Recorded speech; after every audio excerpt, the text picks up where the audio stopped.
I'm so freaking tired of videos that have to do with YouTube hacks and YouTube tips and YouTube strategies, because I just feel like you can do all the tricks and hacks and follow all the tips and the strategies and nothing happens, nothing changes. We're all trying to hack the algorithm so that we can grow faster, we can get monetized. There comes a point where all the tips and tricks and hacks and strategies in the world aren't going to save you. No wire hangers ever! I've come across this channel called Dash. I was really resonating with her story, how she was able to grow her channel and become monetized. One of the things that she talks about is how consistent she was. One of the things that she talks about is not giving up. It just reminded me that success in anything, a business or anything, is 95% mindset and 5% strategy. Because when the strategies don't work, when you buy all the gear, when you pay for YouTube coaching or you buy a YouTube course or whatever it is, if and when that stuff doesn't work, or it only works to a degree, at the end of the day, it's your mindset that's going to keep you going, right? Listen, I bought this book. This was the first purchase that I made from my channel. And I can tell you, this is foolishness. Foolishness!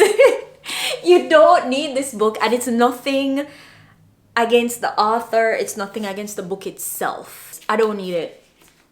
I'm gonna throw it down, but I'll just gently place. I'm gonna throw it. Can mindset really impact your growth on YouTube that much? Yes. Yes, it can.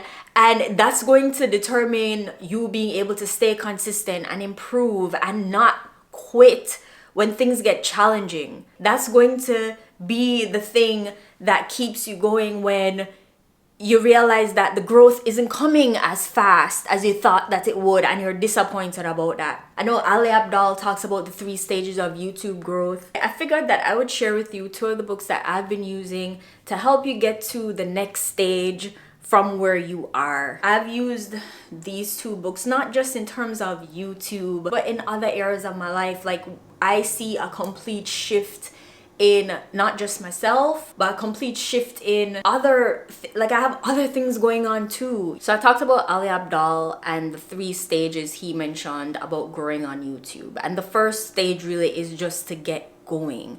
You have to make a decision to start. And I would say that this book got me to do exactly that. This book pretty much says that you can wait forever to feel ready, or you can just decide to take action. You know, a lot of people, they delay starting a YouTube channel because they're afraid that they're going to suck, or they're waiting for the perfect time when they won't be busy, or they're waiting to learn everything that there is to learn first, and they buy books like this book called Awaken the Giant Within. If you don't want to read it, that's fine. It's a pretty big book, but here's what you can do right now if you don't want to read the book. So whenever you're faced with any decision in life, you know, should I do something or not?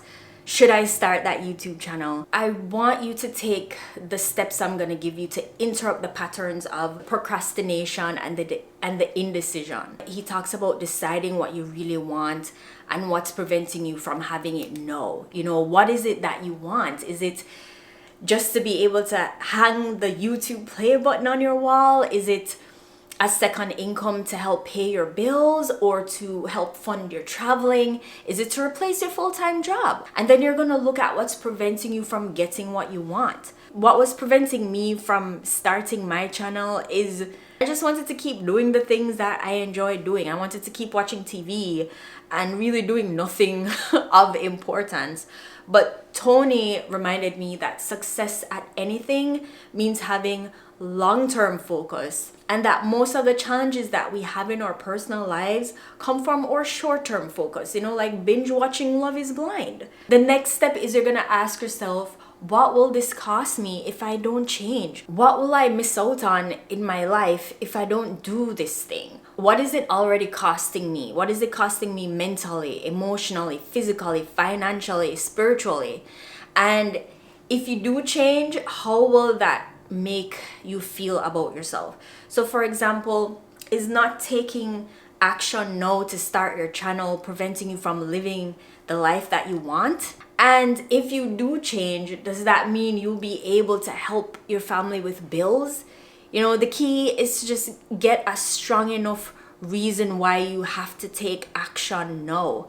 And then when you have a strong enough reason why you want to do something, as time consuming and as frustrating as YouTube, you're not gonna allow the excuses to stop you anymore. Whenever you do find yourself procrastinating or making excuses, you can ask yourself, why am I scrolling on social media when I should be editing a video? Why am I wasting time on things that aren't helping me build a life that I deserve, build a life that I want? Decide to stop overthinking and just commit to posting your first video by the end of the week, right? No matter how ready you feel. Now, the next book is for stage 2, which is to get good. And it's all about rewiring your brain to break free from the stories that you keep telling yourself. There are stories that we tell ourselves that cause us to quit when things get challenging and when we're not reaping the rewards that we want in a short time frame. Stage 2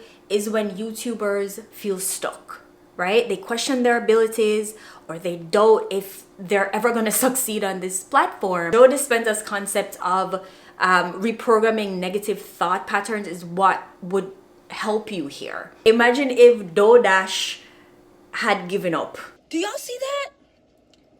$1,000 in 3 days? So if you're at this stage, this is a stage that's going to require you to do the most work because it's going to take a lot of practice. That's also when you're going to most likely lose all your confidence. It's where you're going to experience the self-doubt and the burnout. But as I said, you need practice, and to get the amount of practice needed, you're going to need to be consistent, and you're going to not drop off weeks and months at a time when you're getting frustrated. You're going to need to not give up.